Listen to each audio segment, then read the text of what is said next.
Selamat datang di program Crossover to the Next Level. Kita berjumpa lagi bersama saya, David Alexander, dan kita ada di dalam episode Kain dan Habel. Bersama saya telah hadir Pendeta Mulyono Zakaria, dan kita langsung saja saksikan talk show berikut ini. Selamat datang Bang Mul di dalam program Crossover. Ya. Hari ini kita berjumpa lagi di dalam episode Kain dan Habel. Ya. Nah, semua orang pasti juga udah tahu ya Bang Mul kalau cerita tentang Kain dan Habel. Ya, Jadi saya mau langsung tanya aja nih Bang Mul. Nah, sebenarnya perbuatan Kain kepada Habel ini apakah merupakan buah dari akibat dosa yang dilakukan oleh Adam dan Hawa? Ini gimana korelasinya Bang Mul? Iya, yang pasti dosa karena Adam dan Hawa itu membuat semua orang yang dilahirkan dari Hawa otomatis ada benih dosa. Iya. Ya, makin kesini kan tetap benih dosanya tetap ada. Tetapi ketika Yesus Kristus sudah mati di kayu salib, mengorbankan dirinya dan mengeluarkan banyak darah itu untuk menyucikan dan menguduskan kita. Nah, kita yang dilahirkan itu dengan menerima Yesus Kristus, maka kita sudah bebas dari dosa itu. Iya. Firman Tuhan katakan kita memiliki Roh Kristus sehingga kita bebas dari hukum dosa dan hukum maut. Ya. Iya. Nah, tetapi Kain ini kan langsung anaknya Adam dan Hawa. Artinya benih dosa itu sudah ada di dalam dia. Dan kembali lagi, manusia itu diberikan free will, hak bebas, Iya. hak untuk memilih. Nah, Kain ini dia punya hak untuk memilih. Tetapi bukan berarti kalau kita punya hak untuk memilih, setiap pilihan kita adalah benar. Enggak. Kalau kita menggunakan hak memilih kita, tetapi kita memilih yang tidak benar, tidak sesuai dengan firman, artinya ya kita salah. Iya. Dan artinya kita masih ada di bawah hukum dosa. Nah, cerita Kain dan Habel, walaupun ini sepertinya sudah cerita semua orang tahu, tapi kita ceritain lagi aja ya. Iya, iya. Siapa tahu ada yang belum tahu gitu. Jadi Kain dan Habel kan waktu itu mau mempersembahkan korban untuk Tuhan. Iya. Nah, Kain ini petani, jadi dia tuh mainnya sayur-sayuran, buah-buahan. Nah, dia mempersembahkan, harus tahu sayur-sayuran dan buah-buahannya itu yang terbaik, bukan yang tidak baik. Jadi yang terbaik ya kan? Yang terbaik. Ada yang bilang sayuran ini udah busuk, Iya. nggak bagus gitu ya. Iya, itu adalah penafsiran manusia. Iya. Tetapi kalau kita tahu, ini kan zaman Adam dan Hawa, terus langsung ini anak langsung loh dari Adam dan Hawa, Iya. Kain dan Habel. Mana mungkin mereka berani memberikan yang tidak baik kepada Tuhan? Iya. Ya, sama seperti Habel. Habel itu kan peternak. Dia peternak, jadi dia mempersembahkan anak domba yang sulung. Ya, Iya. dia mempersembahkan itu. Lalu dua-duanya mempersembahkan, yang Kain kok ini asapnya nggak naik nih. Iya, Artinya tidak diterima oleh Tuhan. Tapi Habel asapnya naik, diterima oleh Tuhan. Jadi Kain merasa, kok kenapa persembahan dia tidak diterima, persembahan Habel diterima. Jadi dia agak panas. Iya. Tetapi sebenarnya kita itu bukan dikuasai dosa. Nah, kita lihat di dalam kisahnya ya, Kejadian pasal 4. Ini Tuhan sudah katakan kepada Kain, ayat yang ke-6, firman Tuhan kepada Kain, mengapa hatimu panas dan mukamu muram? Iya. Nah, kenapa semua orang kalau yang hatinya panas, mukanya muram? Ya, itu udah satu paket itu. Ya. Lalu dikatakan, apakah mukamu tidak akan berseri jika engkau berbuat baik? Terus dikatakan, tetapi jika engkau tidak berbuat baik, dosa sudah mengintip di depan pintu. Ia sangat menggoda engkau, tetapi engkau harus berkuasa atasnya. Jadi, yang Tuhan katakan, Kain ini belum dikuasai oleh dosa. Karena Tuhan berkata, dosa sudah mengintip. Kalau mengintip kan artinya dari luar, bukan dari dalam. Iya. Kalau sudah di dalam, nggak perlu ngintip lagi. Iya. Ya, dosa sudah mengintip. Jadi, Tuhan kan sudah memberikan kehendak bebas, hak memilih kepada Kain. Nah, pada saat ini, Kain diperhadapkan untuk memilih lagi. Dia mau memilih berbuat baik atau berbuat tidak baik. Kalau berbuat tidak baik, dosa yang akan menguasainya.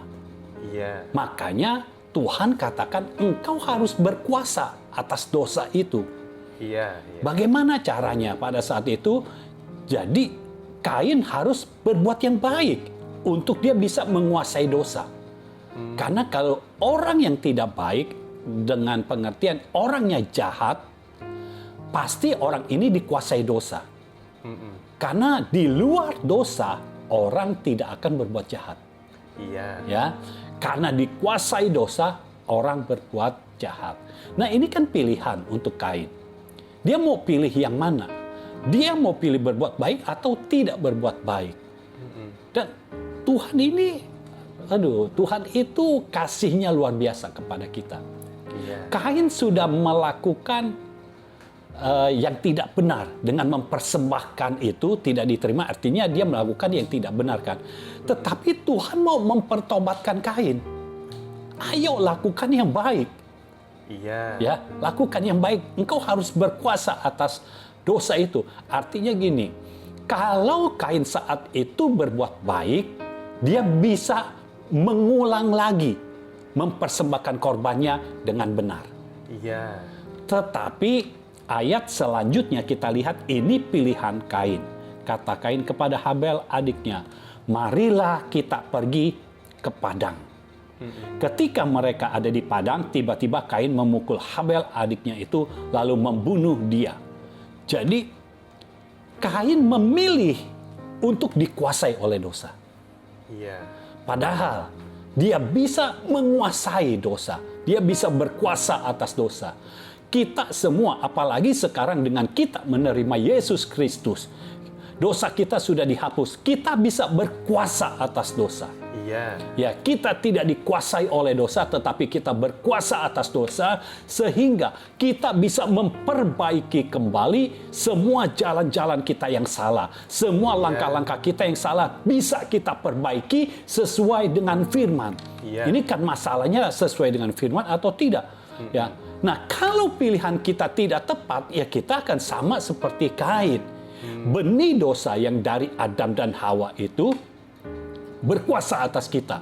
Padahal harusnya kita yang menguasainya. Iya. Karena begitu kita dikuasai oleh dosa, otomatis kita disebut hamba dosa. Hamba dosa artinya kita ini diperbudak. Diperbudak oleh dosa. Tanpa kita sadari, kita yang tadinya berkuasa menjadi tidak berkuasa. Ya, jadi Kain memilih, dia mengikuti emosinya, dia mengikuti amarahnya, dia mengikuti keegoisannya. Karena kalau kita pikir-pikir, Habel diterima persembahannya, Kain tidak diterima persembahannya. Urusannya apa Kain dengan Habel? Kan Habel tidak berdoa kepada Tuhan supaya tidak menerima persembahan Kain. Kan nggak ada urusannya, ini masing-masing urusan sendiri-sendiri kan tadinya. Tetapi inilah yang dinamakan iri. Iya. Ya, Iya. hati-hati dengan iri hati. Makanya firman Tuhan katakan, jangan iri hati kalau kita melihat orang fasik itu kaya. Iya. Jangan iri hati. Kenapa? Kalau kita iri hati, ini cikal bakal dari dosa menguasai kita. Nah, kita harus balik, kita yang menguasai dosa. Percayalah dengan Roh Kristus yang ada di dalam kita, dengan Roh Kudus yang ada di dalam kita, kita bisa menguasai dosa. Sehingga kita tidak perlu melakukan dosa. Iya. Tapi Kain mengikuti amarahnya, mengikuti emosi lahirianya, emosi manusia yang berdosanya. Ya, ayat 8 itu menunjukkan apa yang dipilih oleh Kain. Dia memilih untuk dia dikuasai oleh dosa. Iya. Dia dikuasai oleh emosinya, dikuasai oleh amarahnya. Nah, orang yang dikuasai oleh dosa tidak bisa melihat yang benar. Iya. Ya, Iya. orang yang dikuasai oleh amarah tidak bisa melihat yang benar. Ya, Iya. kalau orang lagi marah, mana bisa dia melihat yang benar? Ya, kemarahan akan menimbulkan dosa. Iya. Sama seperti Kain. Akhirnya dia mulai merencanakan. Dia jalan ke padang, sepertinya Kain baik. Jalannya ke padang, bukankah itu jalannya Habel? Habel kan peternak, ke Iya, padang. iya. Kalau Kain kan ke kebun. Sepertinya dia ikuti jalannya Habel. Tapi tidak taunya, sampai di padang, dia pukul Habel. Berarti pukulnya keras sekali. Sampai Habel mati, dibunuh oleh Kain. Ya. Jadi kalau ditanya apakah ini karena Adam dan Hawa berbuat dosa, jadi Kain begitu, ada benarnya, tapi ada juga nggak benarnya. Karena kita benar-benar masing-masing kita diberikan free will. Iya. Masing-masing kita diberikan kehendak bebas. Kita mau pilih yang mana. Kalau kita pilihnya yang tidak benar, ya udah, dosa yang sudah ada di dalam benih Adam dan Hawa itu yang menguasai kita. Iya. Iya. Jadi seperti itu. Jadi memang sejak awal sebenarnya kita tuh bisa berkuasa atas dosa ya, apalagi Bisa berkuasa. sekarang kita Iya. sudah terima Yesus Kristus seperti itu. Iya. Apalagi kita sudah terima Yesus Kristus, Roh Kristus ada di dalam kita, lalu Roh Kudus kan udah dicurahkan juga kepada kita. Artinya kekuatan kita ini lebih luar biasa lagi. Iya. Nggak pakai kekuatan manusiawi kita, tetapi pakai kekuatan dari Tuhan. Artinya ini kekuatan ilahi. Iya. Ya. Iya. Nah, oke Bang Mul. Saya mau lanjut Iya. tanya lagi nih Bang Mul. Ini Iya. pertanyaan yang juga menyangkut paut nih dengan tadi Iya. apa yang sudah dibahas juga nih. Sebenarnya kenapa sih persembahan Abel ini berkenan di hadapan Tuhan, tetapi persembahan Kain tidak diindahkan? Apakah ini masalah jenis persembahannya nih Bang Mul? Karena Kain mempersembahkannya sayur-sayuran, kemudian Abel mempersembahkannya ini karena dia peternak mempersembahkan ini daging seperti itu. Iya. Iya, mempersembahkan ini kan lambang dari pengorbanan Kristus. Iya. Jadi firman itu pasti sudah datang dalam hidup mereka. Adam itu suka menceritakan. Kenapa saya bisa berkata Adam suka menceritakan? Karena Hawa tahu tentang di dalam Taman Eden semua pohon itu boleh dimakan atau tidak. Iya. Hawa tahu detil. Cuma satu yang nggak boleh, yaitu pohon pengetahuan yang baik dan yang jahat. Pohon kehidupan boleh dimakan. Pohon mangga boleh dimakan. Semua pohon boleh dimakan. Artinya Adam suka menceritakan. Dia bisa menceritakan kepada Hawa detil firman Tuhan. Lalu kan ada peristiwa Adam ketika jatuh dalam dosa, dia kan pakai sayur-sayuran tuh, pakai daun. Pakai daun untuk menutupi ketelanjangannya. Tetapi kan Yesus ganti, Tuhan ganti pada saat itu. Dengan apa? Dengan binatang. Iya. Binatangnya pasti dikorbankan dulu kan. Pasti dibunuh dulu kan, dikorbankan. Iya. Kulitnya dipakai menjadi baju, menjadi pakaian Adam dan Hawa. Jadi mereka tidak telanjang lagi. Nah ini kan gambaran semuanya. Ya, dalam perjanjian lama banyak menjadi gambaran. Nah, seharusnya Kain dan Habel juga tahu yang harus dipersembahkan adalah binatang. Iya. Ini bukan masalah Kain mempersembahkan sayur-sayuran dan buah-buahannya yang jelek-jelek. Itu terkadang orang menafsirkan sendiri. Oh, karena tidak diterima artinya dia mempersembahkan yang jelek. Ya orang bisa menafsirkan apa saja sih, ya. Tetapi kita mau menafsirkan ayat firman menurut pewahyuan dari Tuhan. Jadi Roh Kudus yang menuntun kita. Iya. Makanya kalau kita membaca pedoman membaca Alkitab, selalu disuruh kita berdoa dulu. Supaya apa? Supaya kita menerima penyingkapan dari Tuhan. Iya, Bukan menafsirkan sendiri. Karena kalau menafsirkan sendiri, artinya akan ada beribu-ribu penafsiran, berjuta-juta penafsiran. Tetapi kalau itu penyingkapan dari Tuhan, penafsirannya akan sama, penyingkapannya akan sama. Nah, yang jadi masalah, Kain itu merasa dia kan petani. Ya dia mempersembahkan yang terbaik dari hasil dia dong. Iya. Dia persembahkan yang terbaik. Jadi dia bakar itu semua. Nah, kita harus tahu sayuran, buah-buahan, ketika dibakar habis semua. Iya kan? Iya. Kalau kita coba cium sayuran kita bakar, buah kita bakar, baunya itu kurang enak. Beda kalau yang dibakar itu binatang. Ya, kalau kita coba perhatikan. Tetapi memang ini bukan masalah baunya. Ini masalah apakah kita taat kepada firman. Jadi kepada firman kita harus ada ketaatan mutlak. Dan kita beriman karena firman Tuhan katakan Habel itu diterima karena imannya. Dia beriman bahwa persembahan dia ini adalah yang sesuai dengan keinginan Tuhan. Perhatikan dia ambil yang sulung. Itu tepat. Karena korban itu kalau di Taurat itu diberitahu ini harus yang sulung.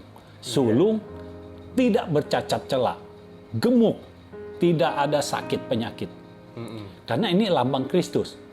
Kristus kan yang sulung dari semua kita. Dia yang sulung. Jadi anak dompanya harus diambil yang sulung. Dia ambil yang sulung. Dia persembahkan. Nah ini sesuai dengan keinginan Tuhan. Bukankah Kain kalau pada saat itu dia tidak mau dikuasai dosa, tetapi dia yang menguasai dosa, bukankah dia bisa barter sama adiknya? Iya. Dia kasih ke adiknya buah-buahan yang baik. Saya rasa mereka sering terjadi barter-barteran. Karena nggak mungkin Habel makan daging terus, terus Kain makan ini terus, ya sayuran sama buah-buahan ya. Kan pasti terjadi barter. Nah, tapi kenapa untuk mempersembahkan kepada Tuhan? Saat itu Kain dengan egonya, saya bilang ego kenapa? Karena dia mau mempersembahkan apa yang dia hasilkan sendiri. Padahal Adam pasti sudah cerita kalau Tuhan maunya yang dikorbankan itu binatang. Bukan sayuran atau buah-buahan. Sekalipun itu yang terbaik, ini bukan masalah terbaiknya. Masalahnya ini tidak sesuai dengan keinginan Tuhan. Tidak sesuai dengan kehendak Tuhan. Seharusnya dia bisa tukar. Karena yang sulung dari binatang-binatang yang dimiliki oleh Habel kan bukan cuma satu. Ya, yang sulung kan ada yang lain lagi. Kalau domba misalnya, betinanya ada berapa? Kan masing-masing punya anak sulungnya. Ya, kan bisa barter. Itu Habel kalau lihat seperti ini, karena ketika diajak ke padang aja Habel mau. Kelihatannya kalau untuk barter itu Habel pasti setuju. Habel oke-oke aja. Tetapi itu tidak dilakukan oleh Kain. Ya, jadi ini bukan masalah dia mempersembahkan yang tidak baik. Tidak, Kain itu mempersembahkan yang terbaik. Hanya ini tidak sesuai dengan firman. Sama seperti yang kita lakukan. Enggak cukup kita lakukan yang terbaik saja. Tetapi kita harus melakukan yang sesuai dengan firman. Ya, bukan hanya baik tetapi benar menurut Tuhan. Bukan benar menurut kita. Yang terbaik belum tentu benar. Tapi kalau benar menurut Tuhan itu sudah pasti yang terbaik. Jadi lakukan sesuai dengan firman. Ini khusus untuk kita sekarang. Ayo kita persembahkan hidup kita sesuai dengan yang Tuhan mau, bukan sesuai dengan keinginan kita, tetapi sesuai dengan keinginan Tuhan. Maka Tuhan akan menerima persembahan hidup kita. Amin.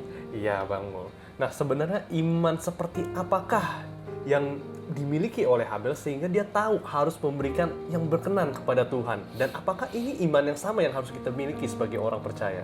Iya, iman itu kan, ingat, iman itu harus didasarkan kepada firman. Iya. Kita tidak bisa beriman karena fakta. Kita tidak bisa beriman karena pengalaman.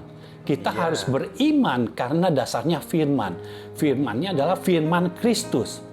Firman Kristus artinya firman kerajaan.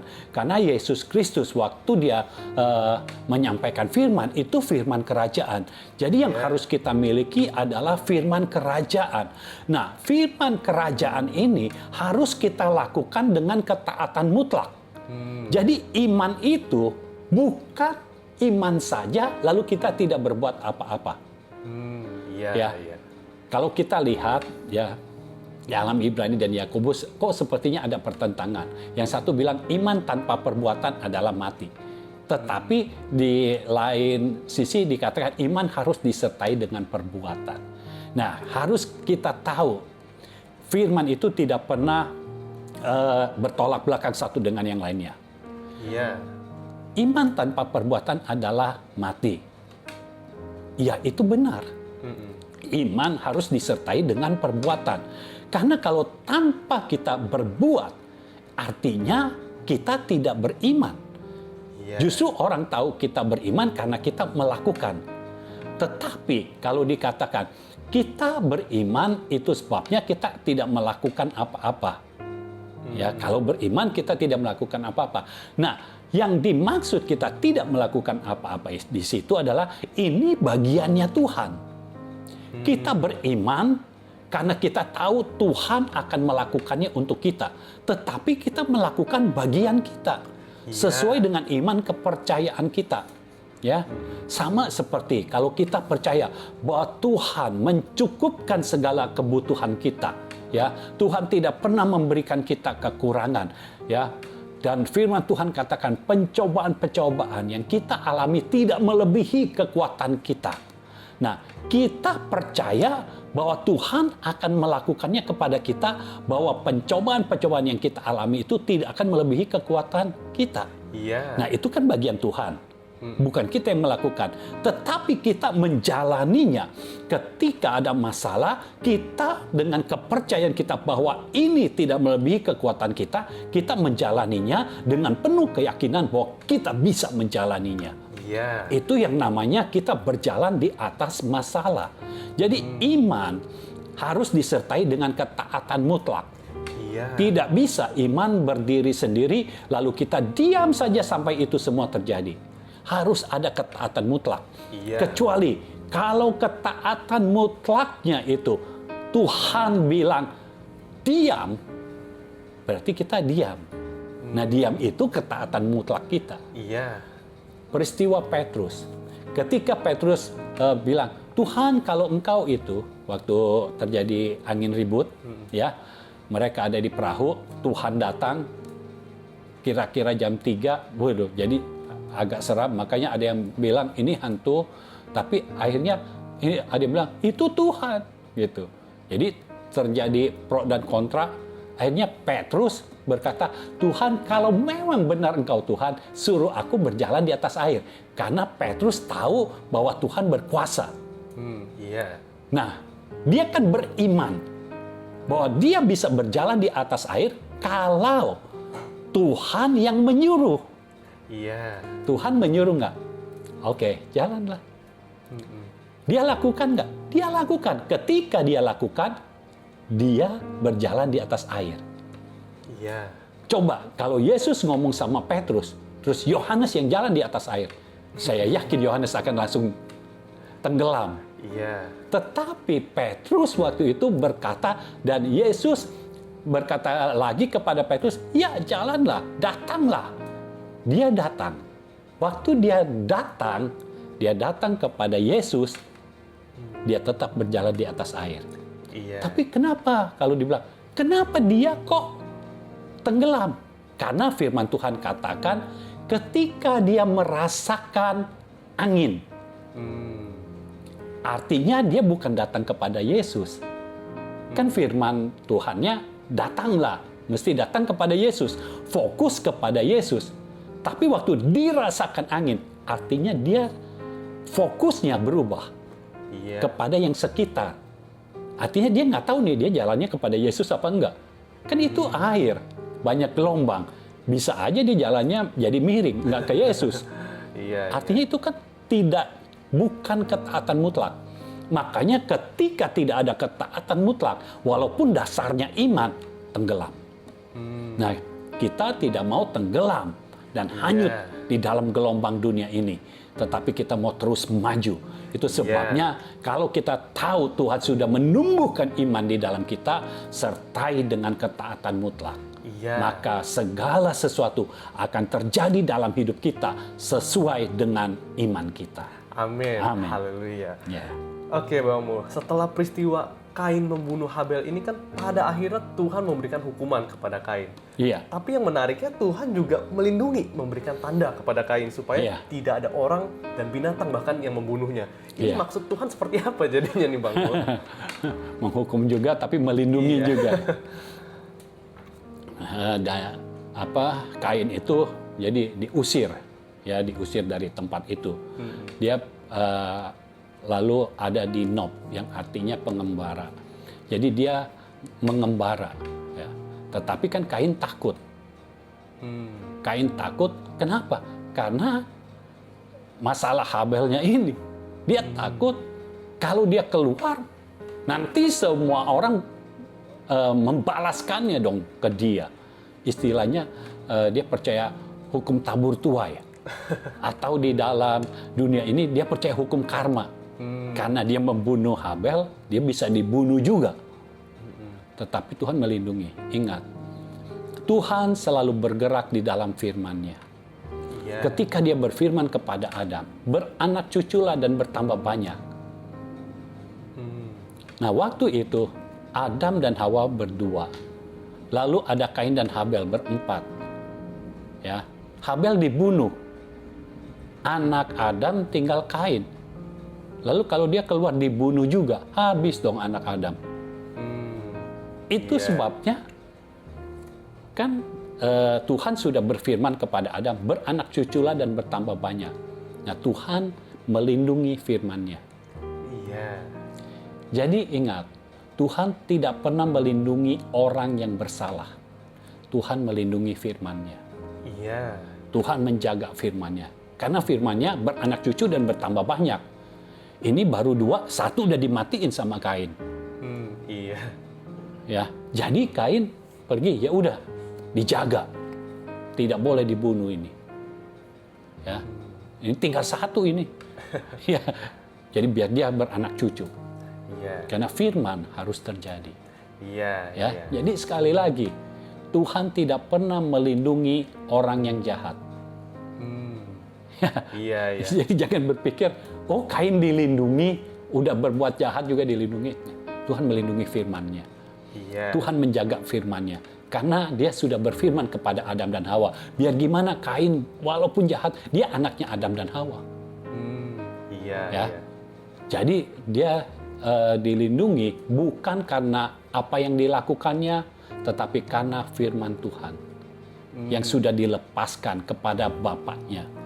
Ya, jadi ini peristiwanya mirip juga ya kalau saya lihat seperti yang kisah Abraham nih Bang Mul. Yang waktu itu dia berbohong kepada raja pada saat itu kan. Tapi Tuhan melindungi. Sebenarnya bukan melindungi Abraham ya berarti, melindungi firman-Nya ya. Melindungi firman-Nya. Karena firman Tuhan sudah datang kepada Abraham bahwa Abraham itu akan menjadi bapa bangsa-bangsa. Kalau Sarah diambil sama yang lain, misalnya waktu itu kan ada Raja Mesir, ada juga Abimelek ya. Kalau misalnya itu diambil sama mereka, ya diambil dari salah satu raja itu deh menjadi istrinya. Lah, Sarah kalau sampai melahirkan, itu kan bukan anaknya Abraham. Sarah harus melahirkan anak dari Abraham, bukan dari raja. Mau raja kayak mau apa? Padahal Abraham sama raja pangkatnya tinggian raja kan. Tetapi kan di mata Tuhan, pangkat kita apa sih artinya? Nggak ada artinya. Tuhan melindungi firman-Nya. Itu sebabnya kenapa raja itu harus minta doa sama Abraham. baru diampuni. Iya. Kan ada dibilang, pada saat itu gara-gara Sarah diambil, itu orang nggak bisa melahirkan. Iya. Jadi saya membayangkan begini, orang sudah saatnya melahirkan, tidak bisa melahirkan. Udah 9 bulan 10 hari, udah waktunya melahirkan, tidak bisa melahirkan. Setelah Sarah dikembalikan kepada Abraham, baru semua bisa melahirkan. Iya. Itu kuasa Tuhan yang berdaulat. Iya. Dia Allah kita yang luar biasa. Iya. Ya. Oke, Bang Mul. Nah, terakhir nih Bang Mul, kan di dalam kitab Ibrani itu dijelaskan bahwa darah Habel berteriak kepada Tuhan dari tanah. Ini maksudnya apa nih Bang Mul? Nah, ini yang membuat Kain takut. Karena kita baca nih dalam kejadiannya nih ya, Kejadian pasal 4 ayat 10. Kan Tuhan berkata begini kepada Kain, firman-Nya, apakah yang telah kau perbuat ini? Darah adikmu itu berteriak kepadaku dari tanah. Ya kan? Iya. Tapi kalau kita baca dari versi yang lain,